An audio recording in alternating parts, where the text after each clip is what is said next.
This is the U.S. Report with James Morrow. Good evening and welcome to the program. Coming up tonight, U.S. police clear the violent pro-Palestinian demonstrations sweeping across America's campuses. We'll get the latest on Trump's legal battles, and, I love this one, a lefty gets his comeuppance for a bit of freelance political violence, and his wife not happy. But first, what an absolute dark day. What an absolutely dark week for America. From one end of the U.S. to the other, university campuses have been rocked not just by protests, but by actual occupations. Occupations not just by students, but also faculty and, in many cases, outside agitators. Now, I'm going to speak more about who is responsible for all this and who has paid for it, and what can be done to stop this from happening again in a moment. But before we get to that, I gotta say, the scenes, the mayhem, the shrieking idiocy of kids in the United States of America demonstrating and being allowed to demonstrate, not just for the nebulous cause of Palestine or peace in the Middle East or hoping that Israel goes it easy in Gaza, but instead demonstrating for the end of the Jewish state, for hell, intifada and the end of the Jewish people, and for victory for the extremist mullahs in Iran, extremist mullahs who, by the way, would fling every single member of Queers for Palestine off a roof if given half the chance.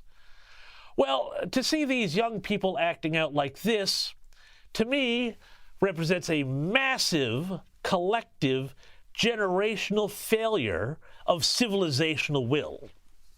And not only that, it represents the great cleavage that has opened up in the United States between, on the one hand, the left's favored classes, the university-educated, self-appointed elite, put that word in scare quotes, who live with no consequence for their bad ideas or actions, and on the other hand, ordinary Americans, the working and middle classes who are left time and time again to clean up the messes that this same, again, so-called elite leaves behind. Because, let's remember, these protests we've been seeing, they did not happen in a vacuum. They have been encouraged every step of the way. And in the case of many of these protesters, I would imagine the seeds for these have been planted almost from birth by parents and an education system that has given this generation so little to believe in, so little in the way of meaning, that, again, the same generation who believes in diversity and equity and inclusion and lives in terror of microaggressions and Halloween costumes is able to suddenly pivot on a dime and suddenly chant, essentially, death to Israel, death to the Jews, death to America. Now, these two ideas, DEI on the one hand and death to America on the other, they're not actually as contradictory as you'd think. Because in both cases, the goal, the end point, what they're working for, is undermining the so-called dominant paradigm, Western civilization. Canceling people for not loudly affirming things like men can have babies has at the same end of the day the same effect on society as screaming death to the Jews. Disorientation and demoralization. And again, this didn't happen in a vacuum. Parents in schools and universities, the institutions that form the pathways for these so-called elite students, who will one day theoretically be running the country, or at least, and here's a scary thought, our human resources departments, never gave these young people any faith in themselves or their country or their future. I mean, telling them all they'd be dead of climate change by the end of the decade is part of that. But is it any wonder, then, that they latch on to any contradictory belief system that comes their way? Again, if you want a contradiction, check out a bunch of what I would imagine are most likely purple-haired atheists at UCLA bowing to Allah. West doesn't feel like my home. attacking somebody else. We're trying not to. I'm outside.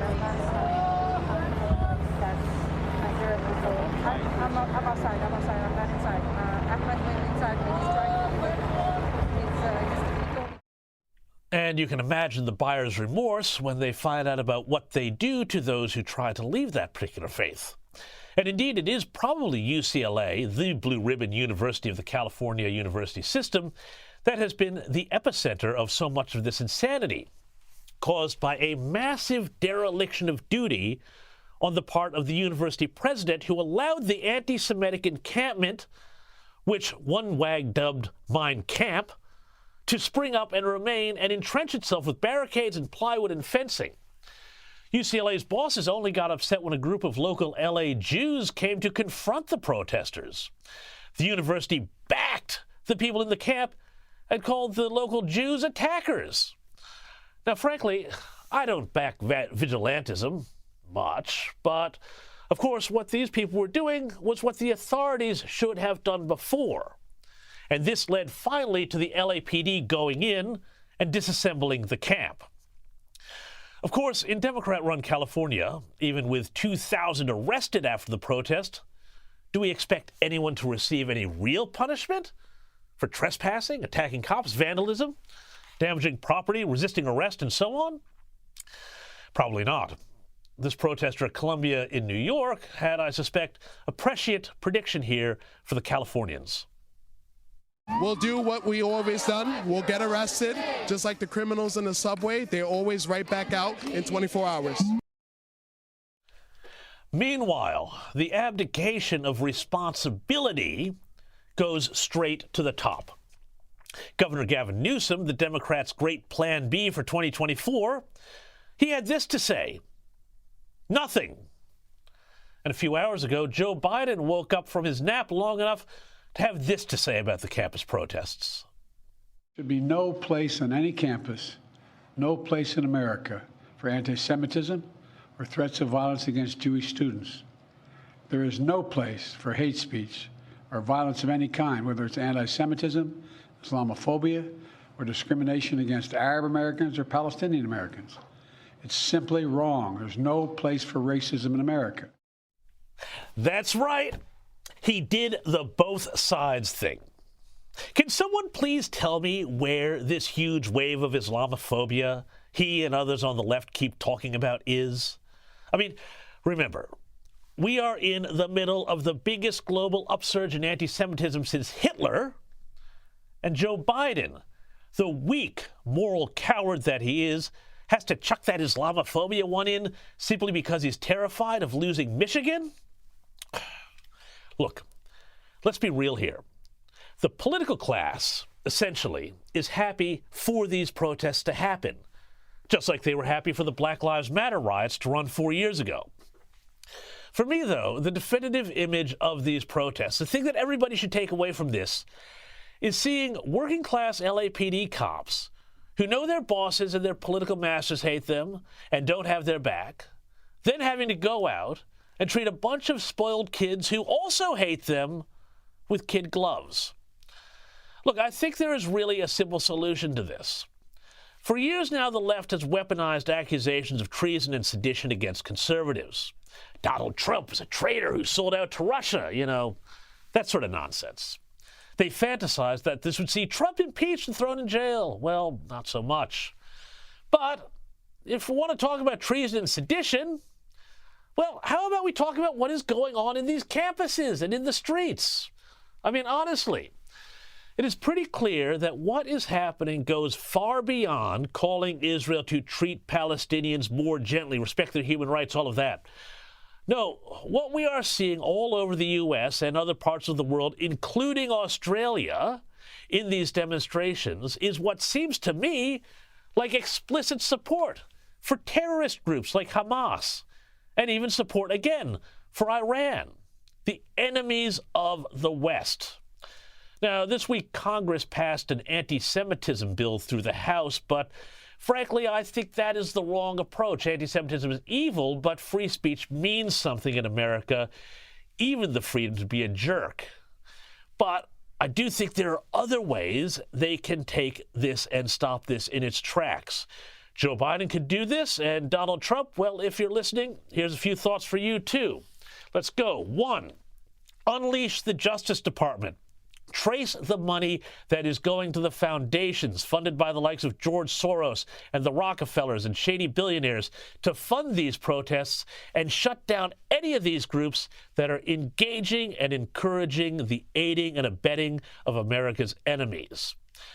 2, revoke the tax-exempt status, end funding for, and consider seizing the endowments of universities that do not discipline students and faculty who break laws to support America's and civilization's enemies, and ban them from taking billions and billions of dollars from countries like Qatar, allowing them to steer the curriculum against the West. Number 3, instantly revoke the visas of any foreign student involved in these protests. Hate America? Go home. 4, sue the bastards into oblivion. A huge lawsuit of evicted students is going ahead against Columbia University, and many others, I can tell you this now, are going to follow fast on its heels.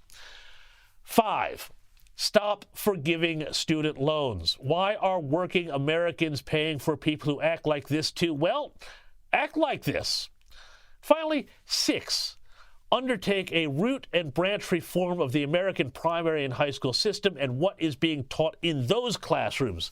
Kids do not show up at university hating America and Jews. That stuff is learned. Anyway, just a few ideas. Mr. President Joe and Mr. President Donald, some things for you to consider. But this cannot continue, not in America.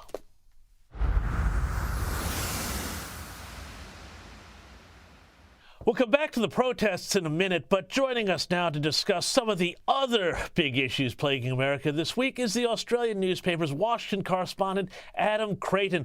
Adam, thanks for coming on the U.S. Report this week. I've got a problem here, and I need you to help me explain this one to me.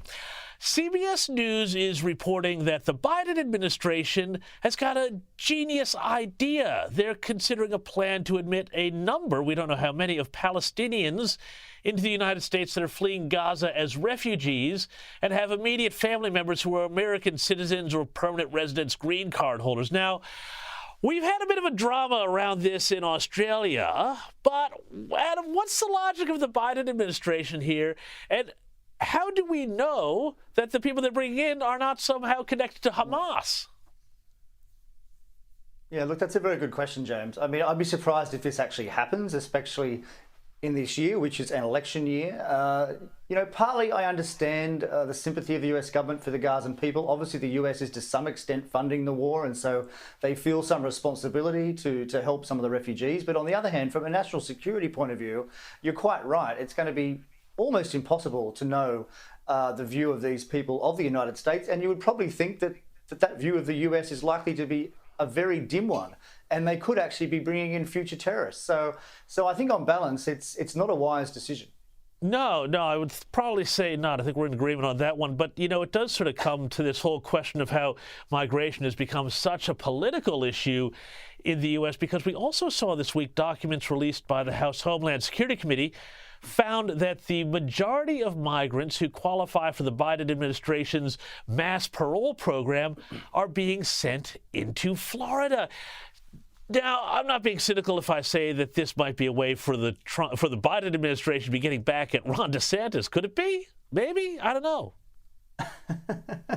Yes, look, it could be. This is a bizarre program. As I understand it, it started in early 2023, and it was meant to be something like 30,000 a month from 4 countries in South America. I think it was Cuba, Haiti, Venezuela, and the last one escapes my mind. But the point of the policy was to put pressure on those governments to stop their citizens crossing the border physically and instead to fly them in, which, I mean, it sounds ridiculous to me. But of course, it's massively oversubscribed, and there's something like 1.6 million people on the waiting list to get into the US.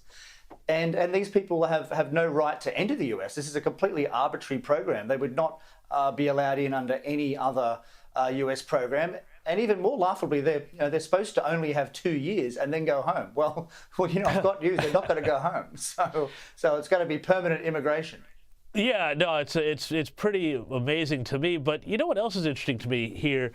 And I know it sounds like a dreary subject, but it's not here in Australia or in the U.S., is interest rates. Now, on Wednesday, the U.S. Federal Reserve held a meeting and the interest rate stayed steady for a 6th straight meeting, keeping the level at a 23-year high to fight this stubborn, sticky inflation. This would be, to me, Adam, you're an economist, a big problem for the Biden administration if they can't get these rates down before the election, and yet they've also got the problem with inflation, which is killing people. Yes. Yeah, certainly that's right. Look, President Biden has been saying for months now that inflation's been falling, everything's going back to normal, and he even said that he expected interest rates to be cut by the end of the year. And of course, now, as you well know, we had that meeting this week. The Federal Reserve Governor spoke, and he basically said there's a good chance they won't go down this year, and indeed they could even go up. But I mean, for me, this gets to the whole point that the government economists, the central bank economists, they really have no idea about the future path of the economy. I mean, you remember a few years ago, they said that all their money printing would not lead to inflation. And of course, it led to the biggest inflation in 30, 40 years. That's in Australia too, which has caused huge damage. And of course, then more recently, they said, oh, it's all right, it's all going back to zero. And of course, it's not. So they really have no idea. They're just completely guessing. And for ordinary people, that's not very good news. There's no security about the future for their own finances. Well, and I mean, our Australian viewers here will also be watching this very closely too, because the talk I'm hearing, and I'd love to hear your thoughts on that, is that the Australian Reserve Bank is going to have to follow essentially the American bank's lead on this. So if rates don't come down there, they're not coming down here. And we've also got an election coming up either later this year or at the start of next year. Yes. Yeah, certainly for the past 3-4 years, all through COVID, you've seen the central bank in Australia basically copy the US central bank with a lag of a few months, and I think that's probably going to continue. And then the other problem that Australia has to worry about is the currency now is so weak, the Australian dollar. If you've been overseas recently, you would have realised that, especially to the US, everything's very expensive here. And so if they don't lift interest rates in Australia, then that means the Australian dollar will fall more, and that's probably something that they don't want in the long run. Yeah, no, that's another issue. As someone who just came back from the U.S., I know exactly what you're talking about. But in America, though, back to the U.S., consumer confidence, that is also dropping for the 3rd straight month in April. And I'm hearing basically that the Biden administration is no longer talking about Bidenomics because they don't see this as a winner for them on the election trail. Is that correct? Yeah, look, that's true. I think some journalists did a tally, and I think last year every month he was mentioning Bidenomics at least 5 or 6 times a week in his speeches, and now that's dropped to 0.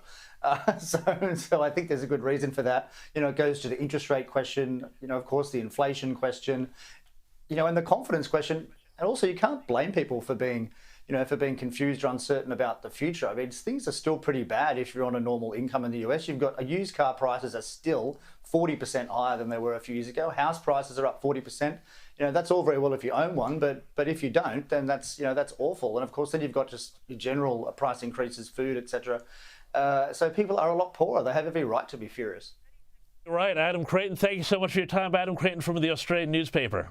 Now let's return to the protests. The Los Angeles Police Department did a great, if gingerly, job of clearing out those anti-Israel mobs on the UCLA campus overnight, but these protesters have been clashing all across the U.S. this week.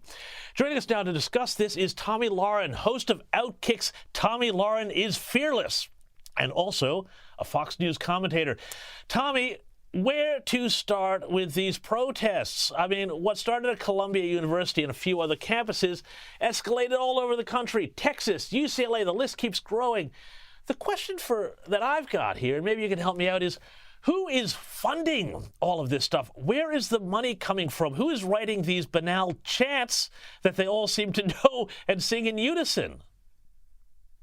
That's a great question, and it's an important question. You know, we've been focusing a lot, the national media, the international media, focusing a lot on the protesters themselves. Are they students? Are they outside agitators? But you ask a very important question that I think needs to be honed in on, and that is exactly who is funding this? What groups are funding this? Who's funding those groups? Are they foreign groups? Are they linked to terrorist networks? We really don't know, but we ought to know. We ought to know who's funding. This is a coordinated effort. You know, when you look at the infrastructure that some of these encampments have, this is not just your average encampment. Not only do they have tents that all look very similar, but at UCLA they have, you know, plywood, they've got boards. You know, ask any American that wants to go to Home Depot and do a do-it-yourself project. That stuff is not cheap, especially in Biden's America. So somebody is definitely funding this. Somebody is definitely giving these students their marching orders. A lot of it is the indoctrination of academia that's been going on for years and years and years, but that alone doesn't cause what we're seeing across college campuses. It's coordinated, it is well funded. So getting to the bottom of exactly who is doing this and why they're doing this is probably the most important question, and it's the only thing beyond really stiff, firm consequences that's going to stop the madness. I'm not sure we'll ever really get to the bottom of it, but it's certainly a question worth asking. Well, yeah, look, I think you're absolutely right about that, because obviously that money, there's a lot of organization, and we all saw tents that looked very similar, like they were ordered all in a big truckload. But, you know, these kids who are protesting, they don't just show up at university and decide, oh, okay, I'm going to hate Israel today because that's a cool thing to do, or hate America or whatever. What also needs to be done about the general leftist bent of education before those kids get to university? I mean, I would imagine that in America, it's probably a lot like Australia. They're getting pumped full of a lot of left-wing indoctrination by teachers and the school systems and the curricula before they even show up. Would I be wrong about that? You're exactly right, and that's why there are certain states like Florida, which is a shining example, that's getting rid of this CRT and all of this garbage at the younger years before people even get to college. Because you're right, you know, by the time that these people get to college, they've already been indoctrinated for 5-10 years plus at this point. It's starting younger and younger. So that's important. But I also think the conservative movement, the Republican Party, concerned parents, they've let this go on too far. You know, a lot of parents, they sit back and they know that there are things going on within their school districts, and they feel like they're powerless to change it, or maybe they just don't have the gumption to change it. But I'll tell you this, the leftists, the Marxists, the communists, they are getting active, and they're getting active at every level of government, every local level, every city council, every school board. They are methodically and systematically taking over because they have the organization, and unfortunately, they have the will to do it. So a lot of conservatives sit back and they say, oh, maybe I can put my kid in homeschooling, or maybe I can send him to a private school, or maybe a good Christian college. Well, those options are going to be more and more limited if you don't get involved at a young age. Parents, this is going to be largely up to you. I know that that doesn't sound like a fun explanation, or it doesn't sound like a fun idea, but unfortunately, the left is getting involved, so you better keep up. Tommy, you're absolutely right about that, and I think this goes to the heart of the problem conservatives have sometimes, is that they're not sort of wired to organize the way the left is. The left is all about organization, whereas the right is about the individual, and that's the problem. But there was this great story I did see here, and this did kind of give me hope. The head of Shiraz University in Iran, no, it's not a winemaking college, but is instead apparently internationally renowned, who knew, has expressed readiness to grant scholarships to any students who are expelled for pro-Palestine demonstrations in the U.S. and Europe. Tommy, I don't know about you, but I'd kick in for one-way tickets for a bunch of these kids. What do you reckon? Should we ship them all off to Iran, see how they like the rooftop bar situation there? Yeah, I'll tell you, you know, a lot of these individuals are the same individuals that turn out for, you know, events for LGBTQ inclusion and all that. You know, it's really the same group of people by and large. So I don't think that they would like what they saw if they went to Iran, if they actually went to Gaza, if they actually had to experience the plight of those nations and how those nations treat people that are like them or believe what they believe. But let's be honest here. A lot of these people are not actually concerned about Palestinians or the plight of those in Gaza. If they were, they would be organizing to get, you know, resources and amenities together to send to those people that are apparently struggling. But they're not. They're sitting there demanding their universities divest from Israel. But beyond that, at UCLA, they're demanding batteries, vegan and gluten-free food, lotion, sunscreen. I mean, you name it. Some even demanding the Green New Deal to be passed. These are, by and large, misfits of society. I'll tell you that. And Tommy, I think they'd also be calling for Hamas to surrender. But all is not lost with the American youth, because there was a great also story that came out of the University of Carolina where these frat boys are being hailed as heroes for protecting their campus's U.S. flag from a group of wild anti-Israel, America-hating, Jew-hating protesters. So far, a GoFundMe page has raised nearly $500,000 US to throw them a raging party. Does this show that there's a silent majority out there that not only just, hates all this nonsense, but also wants to see these great kids have a great time? Listen, if you would have told the mainstream media in America maybe 2-3 years ago that it was going to be frat boys that are going to be the picture of good Samaritans and those that are defending American values, most people probably would have laughed at you, but that's the case. And you know what? They will tell you that these are, toxic masculinity examples of them standing there with the flag, young white men, oh, the horror. We were told time and time again that that's our biggest threat in America is the straight white male. Well, the straight white males look like the sane ones on college campuses. So maybe if that's toxic masculinity, let's get some more of it. Finally, Tommy, I just got to ask you about this story, which has been making waves around the country.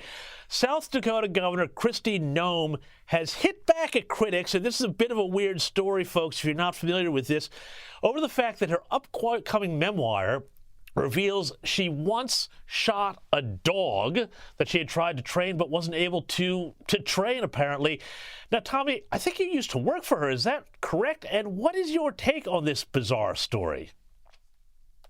So I am born and raised in South Dakota. My whole family still lives in South Dakota. And I was, in fact, one of her very first interns when she was a member of the lone representative from South Dakota in the House. So I know Kristi Noem well. South Dakota knows Kristi Noem well. So for all those out there, national, international audience, please don't think that people born and raised in South Dakota think it's okay to shoot a 14-month-old dog for being a bad hunter or possibly killing a neighbor's chickens. That is not endorsed by the people of South Dakota. That's not how rural and American ranchers and farmers live our lives. Don't be fooled by this. I am disgusted and I am thoroughly embarrassed.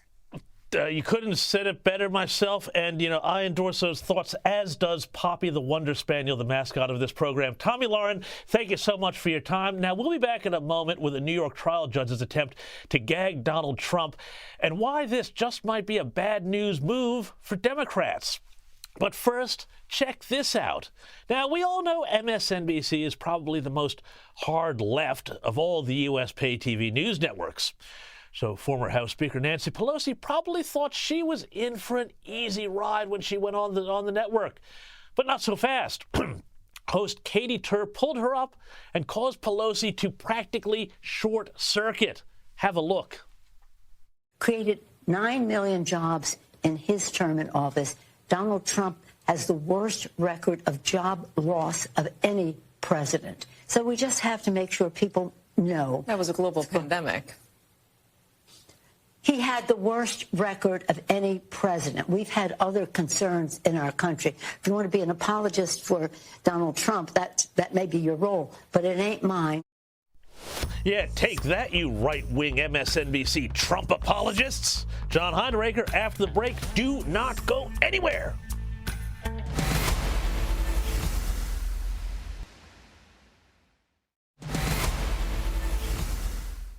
Welcome back to the program. In a moment, I'll be joined by John Heineraker to discuss the latest in the Trump hush money witch hunt, trial playing out in New York.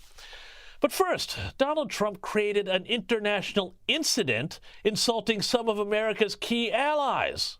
Oh, sorry, wait. Did I say Donald Trump? No, sorry. I meant Joe Biden, which is probably the reason why you haven't heard much about this. You see, Joe Biden was talking about how wonderful his open border policies are to some big Democrat donors. And in the process, he called nations like India and Japan, who are some of America's closest friends and tightest security partners, well, he called them xenophobic, which is a pretty big way of saying racist. Have a look.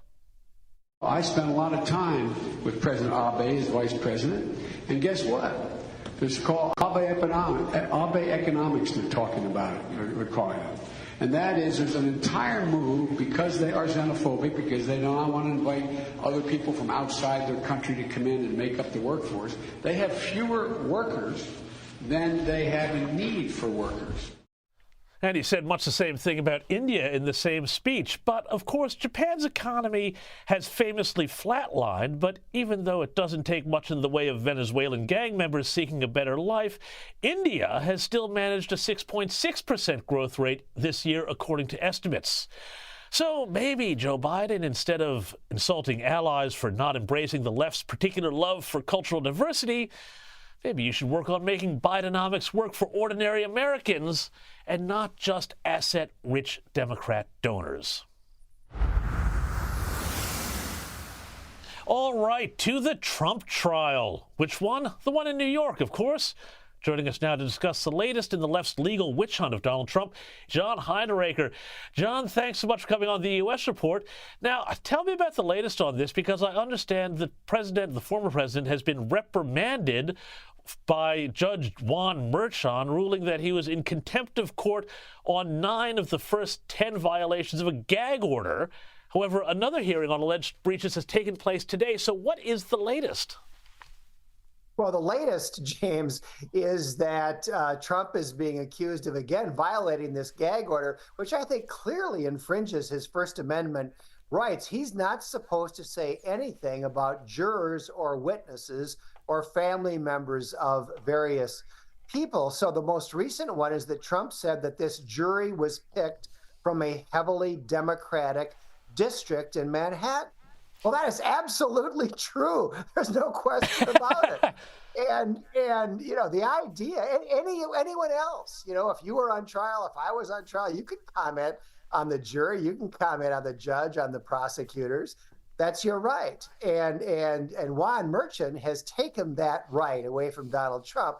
And it's an absolute outrage. But James, I would say more fundamentally than that, this whole prosecution is an absolute outrage. Well, yeah, I mean, and we've talked a lot on this show, and we've discussed ourselves how they've taken what would have been a misdemeanor at most and spun it into 2 or 3 dozen felony charges here. And there's a lot of questions around the constitutionality of all this. Now, there's going to be a political question at some point, and I think you've spoken about this, how at some point there could be a crisis where he says, well, this whole trial is unconstitutional. I'm not going to participate in it.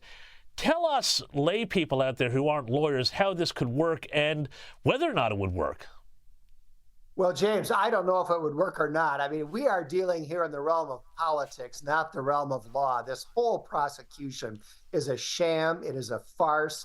It has no more legal standing than Stalin's show trials of the 1930s. The difference is that Donald Trump is not being tortured in the cellars of Lubyanka prison. He doesn't necessarily have to go along with this.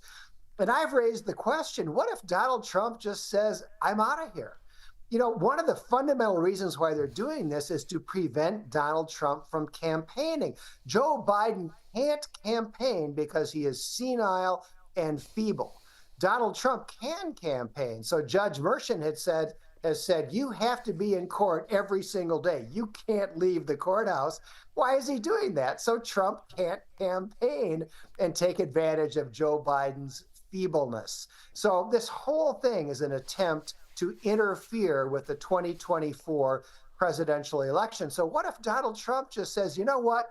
I'm out of here. I'm going to go campaign. You don't need me. When it's my turn to testify, maybe I'll come back. But this trial, this criminal prosecution has zero legitimacy, and I'm not going to give it legitimacy by going along with it. I mean, you can only imagine the howling outrage if he did such a thing. But there's also an interesting theory that I've been toying with this week here. And we did see Trump campaign in Michigan. He has been doing some events. And, of course, he's also campaigning hard in New York because, well, he's more or less stuck there. But there's also a question. If you look at the polls, Trump is moving back up again against Joe Biden.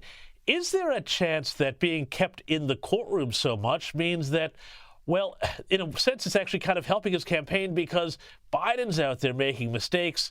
Trump isn't out there saying sometimes controversial things that winds up with the focus being, again, back on Biden and the old rule, never interrupt your enemy when he's making a mistake. Well, that's an interesting theory, James. Maybe the best thing that could happen to Donald Trump is to keep him off the campaign trail and to keep him from giving speeches where he's riffing with unscripted, riffs in front of thousands of people. I don't know. You might have a point there. This whole election is crazy. This is the election that neither candidate can win. You've got one candidate who's obviously senile, who can't read a teleprompter, who can't walk without having aides helping him, who has to wear special shoes so he doesn't fall down. And then you have another candidate who's in the midst of 4 separate criminal proceedings. Now, those are, we could talk about them. They're very frivolous criminal proceedings. Nevertheless, the fact is Trump is dragging a lot of baggage around behind him. And I've been wondering for the last couple of years how either of these candidates could possibly win this election. But also, finally, what about these protests here, which have been rocking the country for the last couple of weeks here? It's like 2020 all over again with the Black Lives Matter protests. But it would seem to me that these would play exactly into Trump's hand. And even though they're being funded and pushed by all these left-wing organizations, from where I'm sitting, if I'm an American voter, I'm thinking, why on earth would I vote for the party that's encouraging this? It seems like this would be playing out very much to Trump's strengths. What do you think? I think you're absolutely right, James. I mean, people associate this violence and this chaos with liberalism and with the Democratic Party. Ilhan Omar's daughter, for example, was one of the people arrested at Columbia, and Ilhan expressed great pride in that fact. I mean, people understand who's in favor of law and order and who's in favor of just these insane demonstrations on behalf of a terrorist organization, Hamas. These people are demonstrating on behalf of gang rape and mass murder. That is what they are celebrating. Most Americans understand that, and they hate it. You are absolutely right. John Heinrecher, got to leave it there. Thank you so much for your time here on the U.S. Report. Now, we're going to be back in a moment with author Adam Coleman. But first, all that campus lunacy seems to be waking up some folks on the left, including uber-progressive New York Mayor Eric Adams. Don't take over our buildings and put another flag up. That may be fine to other people, but it's not to me. My uncle died defending this country, and these men and women put their lives on the line. And it's despicable that schools will allow another country flag to fly in our country. So blame me for being proud to be an American. And I thank Commissioner Daughtry for putting that flag back up.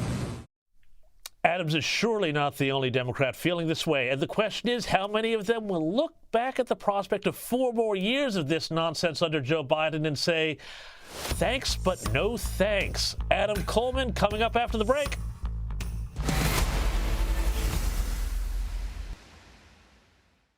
Welcome back to the program. Joining me now is Adam Coleman, a great friend of the program, founder of Wrong Speak Publishing, who has just released the 2nd edition of his book, Black Victim to Black Victor. Urge you to go out, look for that on Amazon or wherever fine books are sold.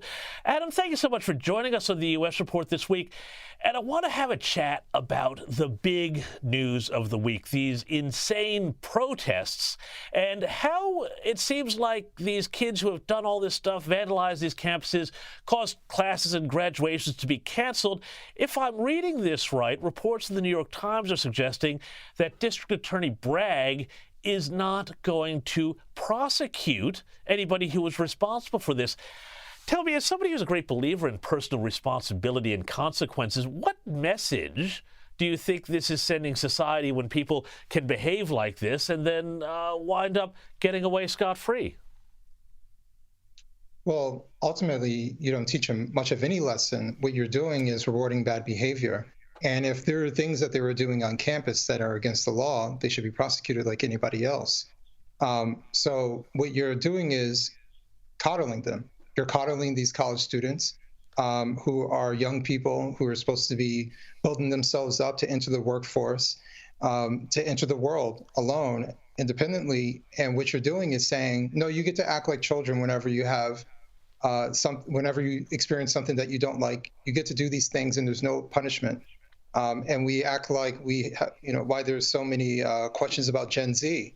Well, it's because the adults in the room have allowed them to behave this way most of their lives. And so Bragg is doing much of the same. Bragg is doing it for ideological reasons, but he's doing much of the same. But I mean, this whole point about ideology poisoning everything and people not taking responsibility, these young people, these Gen Z people who are going to university, supposedly they're on this track to be sort of the leaders of our society. But you've raised a great point in your latest piece in the UK Telegraph about how Joe Biden's student loan forgiveness plan is being wasted, and they're giving all these woke universities and all these kids who've made bad choices about their degrees, well, they're letting them off, but they're also encouraging the breeding of the types of aggressive behavior we're seeing and this sort of political activism and radicalism. Again, it seems like, I don't know whether this is an unintended consequence or an intended consequence of the program, but it seems like a bad idea. Yeah, it's not a good idea. So I just want to say that I have empathy for a child who has a choice of going to college, and the only way to move forward is taking out $80,000, $100,000 worth of debt. It's an unfair system that is set up. However, the problem that's at hand is that Joe Biden, even if he wants to alleviate the problem for them, he's not correcting the system. He's putting a Band-Aid on it, and he's making us pay for it by doing so. And ultimately, by not fixing the actual problem, which is price gouging by the universities, which is even from the aspect of going after state schools, right? How come the government in these states aren't going after the state schools for gouging students going to these universities? Beats me. Maybe there's some sort of kickback going to these politicians, and that's why they avoid it. But Joe Biden isn't addressing the actual problem. The actual problem is the price of college. It's not that a debt exists. The debt is just the after effect of the problem. Right. And I mean, isn't there also this just general problem now where because you've got this highly expensive degree that people are going for, and they're also flooding the market with them, there's a mismatch between, the price, I guess, and the utility and the value. So you talked about these people who go into debt and young people trying to make a better life for themselves. I have complete sympathy for them, but it feels like if they were sold any other product and got this result for the price, the people selling them that product would be taken to court and sued. Exactly.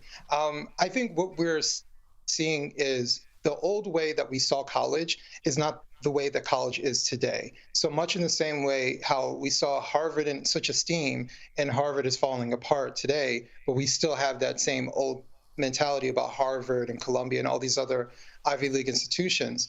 We see college as an institution of rare selection, like how we used to see it, right? If you got into college, it was a big deal.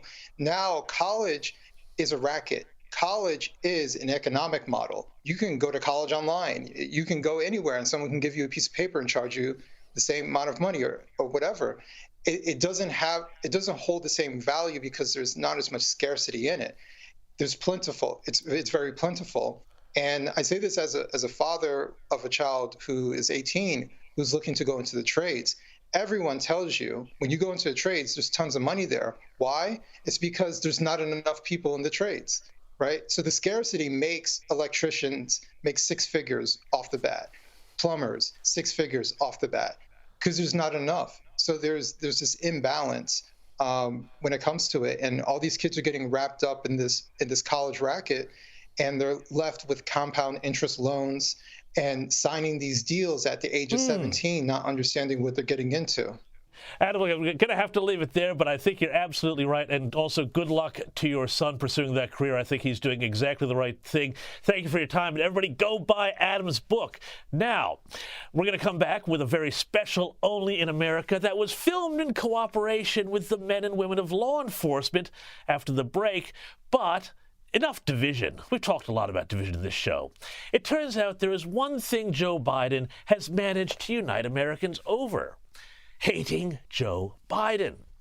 Check this footage out of dueling sides, one side Palestinian, one side pro-Israeli, at the University of Alabama, chanting, well, you try and figure it out.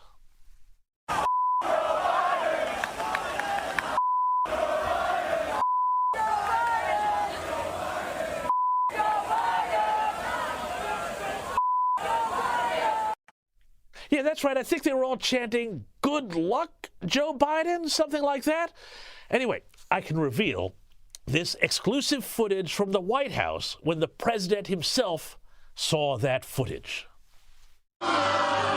Smithies, are they booing me?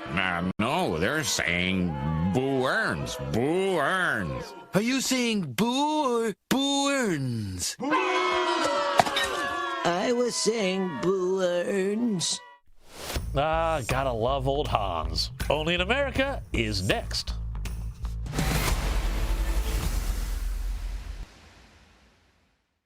Welcome back to the program, and now it's time for a very special law enforcement edition of Only in America.